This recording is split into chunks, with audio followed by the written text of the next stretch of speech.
जय श्री राधे कृष्णा। आज मैं आपको ये बताने वाली हूँ कि किस तरह से माँ दुर्गा के यानी शक्ति के 108 पीठों की स्थापना हुई और किस तरह माँ लक्ष्मी और माँ गौरी के अंतर्ध्यान हो जाने से विष्णु और शंकर जी तेजहीन हो गए, अस्तिहीन हो गए। तो इसकी जानकारी आज मैं आपको देने वाली हूँ। पराशक्ति भगवती की कृपा से जो विभूति युक्त, ऐश्वर्य युक्त, कांति युक्त और शक्ति युक्त पदार्थ है, वो सब आप परम शक्तिशाली भगवती के अंश ही समझिए या अंश से उत्पन्न समझिए। जैसे धान की इच्छा वाला पुआल को छोड़ देता है, उसी तरह भगवती की कृपा प्राप्त करने के लिए संसारी मोह माया को त्याग देना चाहिए। मनुष्यों को संसारी कृत्यों को छोड़ देना चाहिए और जो आपके लोक लुभावन जो भी आपके कृत्य होते हैं, दूसरों को प्रसन्न करने के लिए और दूसरों के हित के लिए, जो कि हित नहीं है, आपका उसमें अहित ही छुपा हुआ है। आप हित करेंगे और उसके बदले आपको वहाँ से कुछ भी रिटर्निंग नहीं मिलना है। इस मोह माया में आप उलझे रहते हैं, संसारी बंधनों में आप बंधे रहते हैं। तो अगर पराशक्ति को प्राप्त करना है तो आपको संसारी जो मोह माया है उस बंधनों से आपको मुक्त होना पड़ेगा, उसको छोड़ देना पड़ेगा, तभी आप शक्ति की आराधना कर सकते हैं। पंच देवता हैं जो सभी के पूजनीय वंदनीय हैं और सभी देवताओं में श्रेष्ठ हैं, इसलिए पंच देवता की पूजा हमेशा की जाती है। परंतु इन पंच देवों के जो भी आराध्या हैं वह माँ शक्ति हैं और इसलिए इन्हें अव्यक्त कहा गया है, जिसे व्यक्त नहीं किया जा सके। और पूर्व के जो महापुरुष हुए हैं वह जब कभी भी चाहते थे वह माँ शक्ति के साक्षात्कार कर लेते थे अपने ध्यान योग के द्वारा। अतः जन्म को सफल करने के लिए और सभी आसक्तियों का परित्याग करके तथा अपने मन को हृदय में रोककर भय अथवा प्रेम पूर्वक या भक्ति पूर्वक भगवती की केवल एकमात्र आराधना करना चाहिए, निष्ठा तत्परता रखनी चाहिए। और ऐसा वेदांत का स्पष्ट उद्घोष है। जो मनुष्य किसी भी बहाने सोते बैठते अथवा चलते या टहलते कुछ भी करते, जो निरंतर भगवती के नाम का स्मरण करते हैं, उनकी वंदना करते हैं, उनका नाम जपते हैं, भजन कीर्तन करते हैं, वह संसार में रहते हुए भी संसारी बंधनों से मुक्त रहते हैं। इसमें कोई भी दो राय नहीं है। उन भगवती में चित्त को लीन कर लेना ही उनका आराध्य कहा गया है। पूर्व समय की बात है, हलाहल नाम का एक महादैत्य हुआ जो पूरे संसार में विषाक्त उत्पन्न कर रहा था और सर्वत्र अशांति का साम्राज्य फैला हुआ था। सर्वत्र कोहराम मची हुई थी, लोग उससे तंग आ गए थे और सर्वत्र लोग उससे परेशान थे और उसका कोई भी उपाय नहीं सूझ रहा था। तो उस महादैत्य हलाहल को परास्त करने के लिए, उसका वध करने के लिए, उसे ठिकाने लगाने के लिए एक बार शंकर जी और विष्णु जी उससे लड़ने के लिए गए। जो युद्ध 60,000 वर्ष तक चला और फिर किसी तरह से उपाय सोचकर उस हलाहल नाम के महादैत्य को वध कर दिए विष्णु जी और शंकर जी ने मिलकर। यह युद्ध चला 60,000 वर्ष तक। उसके बाद उस हलाहल दैत्य को मार के विष्णु जी और शंकर जी अपने अपने घर को वापस चले गए, धाम को वापस चले गए। और वहाँ जाकर 3 अभिमान बहुत ही खतरनाक होता है, बहुत ही खराब होता है, आदमी को पतन की ओर ले जाता है। 3 नहीं और भी अभिमान होगा, जैसे धना अभिमान, बला अभिमान, विद्या अभिमान और कुल का अभिमान, ब्राह्मण होने का अभिमान, यानी कि जो भी जितने भी श्रेष्ठ हैं उसका अगर अभिमान हो जाए तो आप निश्चित रूप से पतन की ओर आप चले जाएंगे।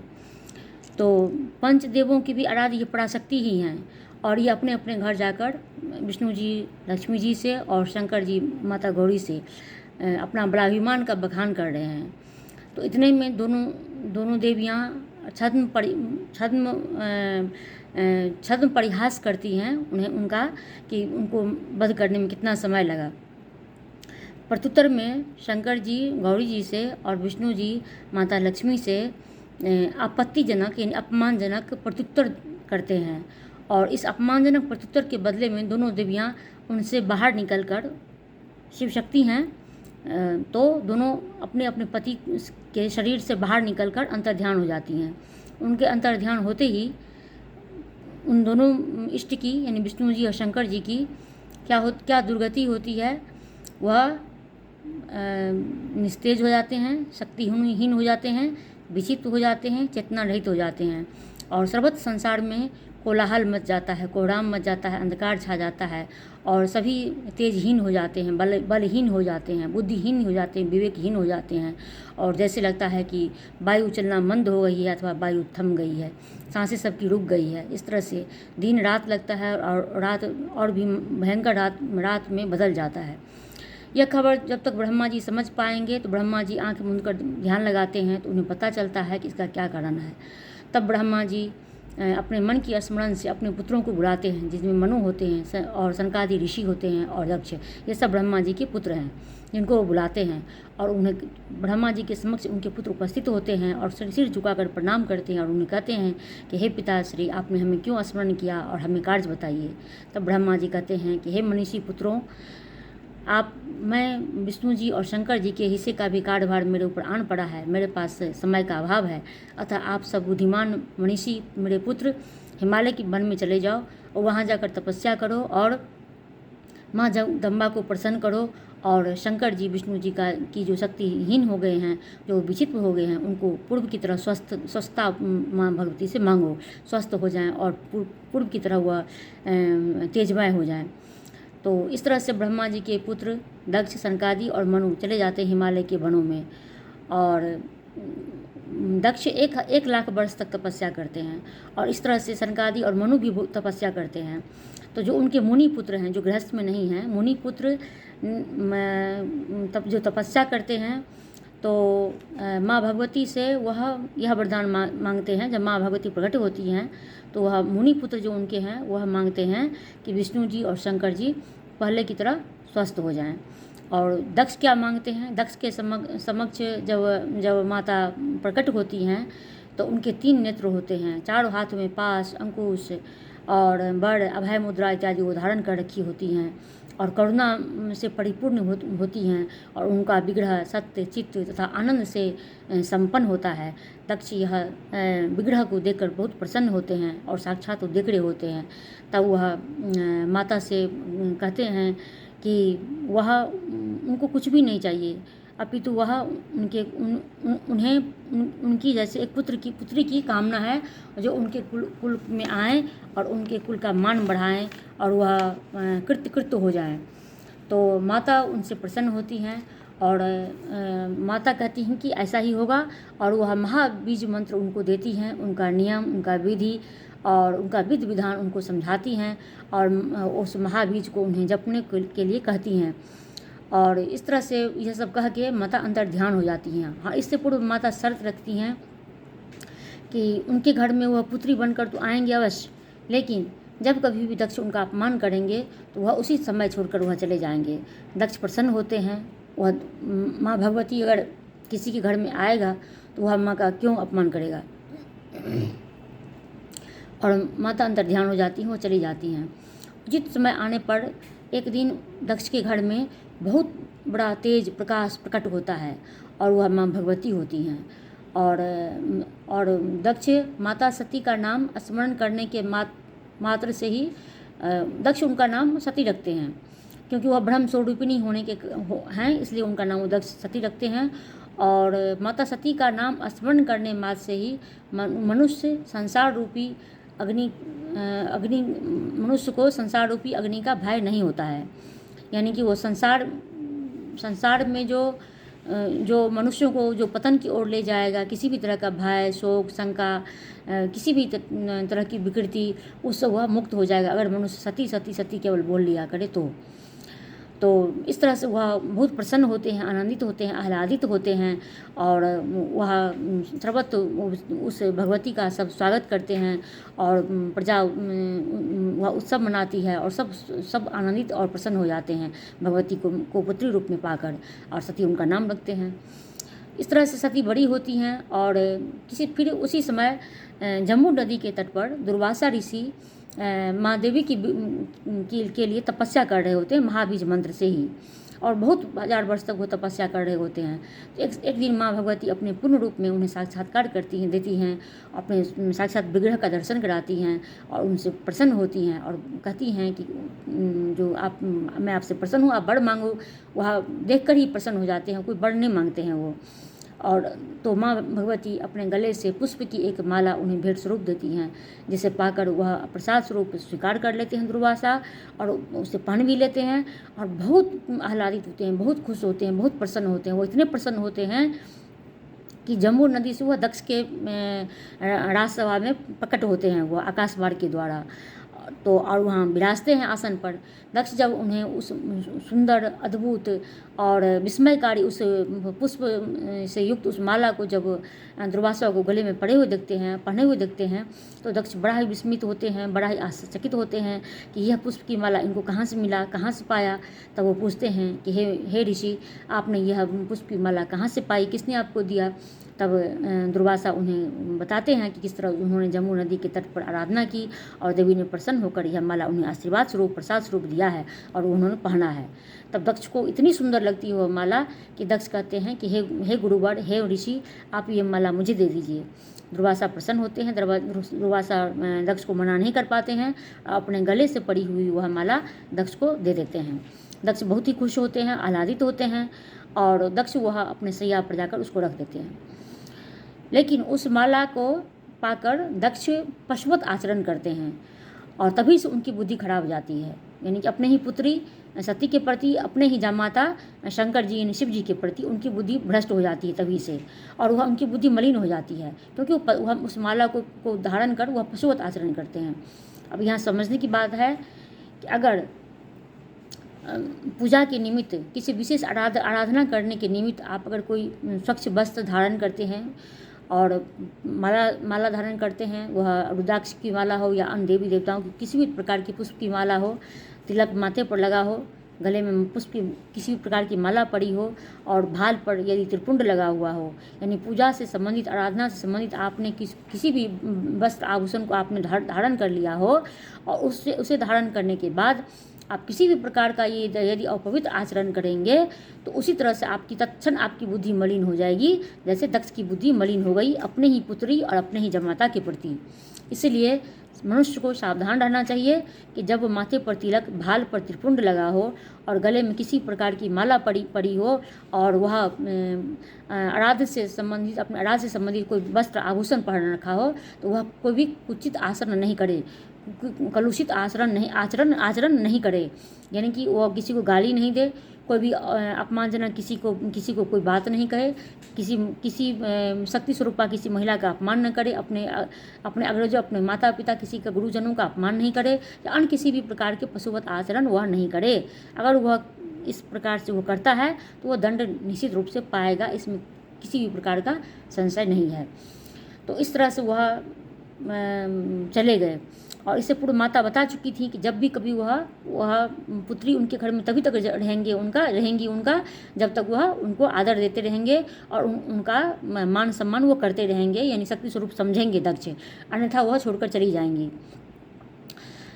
इसके बाद उनकी बुद्धि भ्रष्ट हो जाती है और जब अग्नि हवन होता है, जब दक्ष जब यज्ञ कर रहे होते हैं और अपनी ही जमाता को जब नहीं बुलाते हैं और सती अपने पति से विरुद्ध होकर और उनसे आज्ञा लेकर, नहीं मना करने के बाद, विरुद्ध होकर नहीं, अपने पति के मना करने पर भी क्योंकि बिना बुलाए अपने पिता के घर भी नहीं जाना चाहिए। ऐसा रामचरितमानस में भी तुलसीदास जी ने लिखा है कि किसी भी दिन किसी के यहाँ जाने में कोई भी विरोध नहीं है, लेकिन अगर कोई उत्सव है और आपके अपने ही परिजन कोई हैं, अगर आपको बुलावा नहीं आता है तो आपको बिना बुलाए वहाँ उस दिन नहीं जाना चाहिए। विशेष अवसर की बात हो रही है। तो सती अपने शिव जी के कहने के बावजूद भी वहाँ अपने पिता के घर आती हैं और आती हैं तो ऐसे नहीं आ जाती हैं। जब वह आती हैं, रामचरितमानस में इसका बहुत सुंदर उल्लेख है और शिव पुराण में, रामचरितमानस में उसका उल्लेख है, उससे भी बहुत बढ़िया सुंदर उल्लेख है।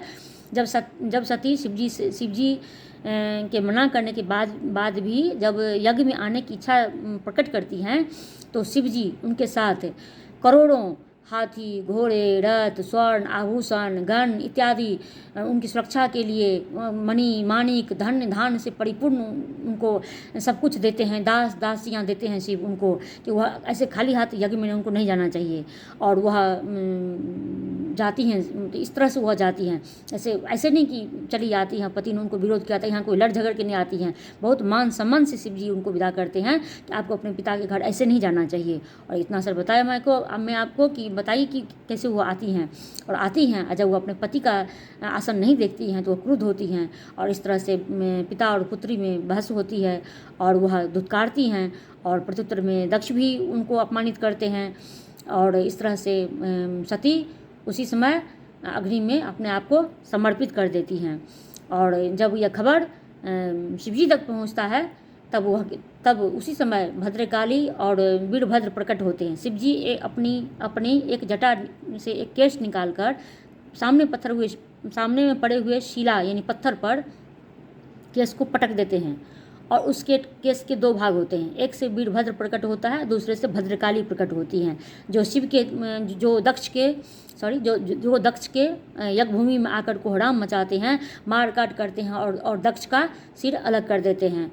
और उसके बाद शिव जी स्वयं आते हैं जब उस भूमि में, तो सभी प्रकार से वह विषाक्त हो जाते हैं, क्रुद्ध हो जाते हैं, क्रोधाग्नि उनकी भग जाती है और सब संसार में कोहराम मच जाता है और सभी संसार को खत्म करने पर वह इतने क्रोधित होते हैं कि पूरा संसार का खात्मा हो जाए।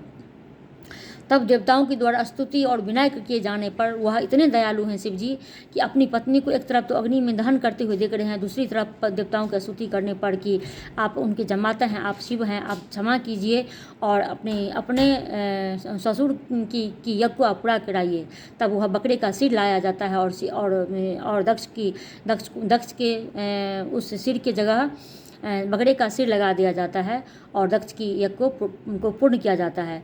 और उधर दूसरी तरफ शिव अग्नि से उस सब को अपने कंधे पर रख लेते हैं और पूरे संसार में देश देश घूमना शुरू करते हैं। तब विष्णु भगवान अपने धनुष बाण उठाकर उस शव को टुकड़े टुकड़े में काट देते हैं, जो संसार के कोने कोने में जहाँ वो गिरता है वह एक धाम शक्तिपीठ के धाम से शक्तिपीठ बन जाता है। और इस तरह से मुझे ये पता था कि 51 शक्तिपीठ हैं, 51 शक्तिपीठ नहीं 108 शक्तिपीठ हैं और 108 शक्तिपीठ के नाम और उनके जगह मैं आपको अगला एपिसोड में बताऊंगी। प्रॉमिस नहीं कर रही हूँ क्योंकि वचन मिथ्या भी हो जाता है, वचन नहीं दे रही हूँ, लेकिन अगला में लेकिन मैं बताऊंगी आपको कि 108 जगह कौन सी हैं और 108 शक्तिपीठ कौन सा है, ये मैं किसी एपिसोड में आपको बताऊंगी।